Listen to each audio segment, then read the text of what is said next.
Uba Vincent H. Pala, President ka Meghalaya Pradesh Congress Committee but Bodeiru Ukhod ka Yengdo Bar Thawain ka Lok Sabha National Constituency Ulong ba ka jingpun kre jung uban aireng hak election jit nomikmat sa Yengdo Bar Thawain ka Jala Meghalaya House nam Arjar Pulai na sutanga Saipung Constituency Kalaya Chakman daga papun pa ba what happening ka jingbun kam kumu President ka MPCC but kumu MP Henry Ukmi ba kumu nongilam unla ban lami ka Congress ban job bun kili constituency.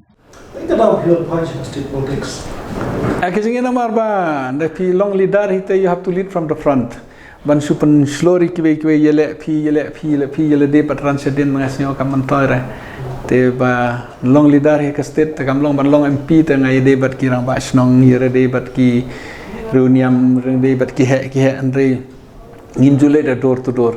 Ban le na kawe ke snong ro ka then the long MLA pat have like door to door, then you know the ground reality. Kecing election jonga ngai ka way ka pa mantoin dang like door to door nga tip ka cingtuk jong kibru ka cincar jong kibru hado ka no ka level. Takadon hi cing mantoin na mar ba balai ba ngitip the ground reality. Yele MP te nga sui kendo iki behe kirang ba chnong biscuit chnong then iki party workers jong iki like door to door. Then the MLA pat ka fair grassroots level direct in touch pat ki ba. Persangai ban pangkre andre ka jog por ka kam MP ro hab ya be sedo sedelhi ka kam presiden hang ni ro hab ya pe hi te ba compare bat kiwe tanga sio pa ka hi ban ya constraint bat ka constituency constraint bat hang ni constraint bat delhi ndai kidon kini ki perlok nak liang ka plus point jong ka parti na liang ka parti ki betre ki balik door to door te kendet ta kadon hi ka jing nama ke jing wit nama ba balai hendring akarmen ba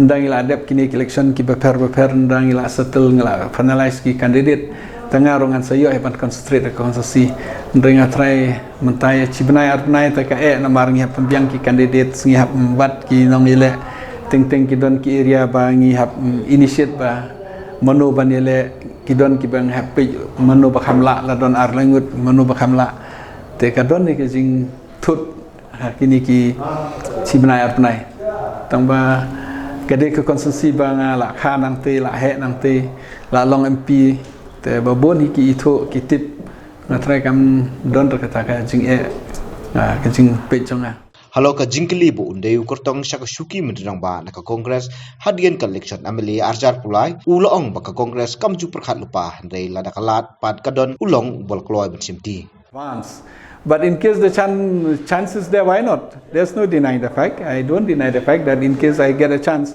I'll be very happy to be Chief Minister. But if I don't get a chance also, I'll be ready to serve as even in the opposition and ruling. So I think it's that sometimes man proposes, God disposes. So, but we are trying to work hard, not only for me, but for every one of us.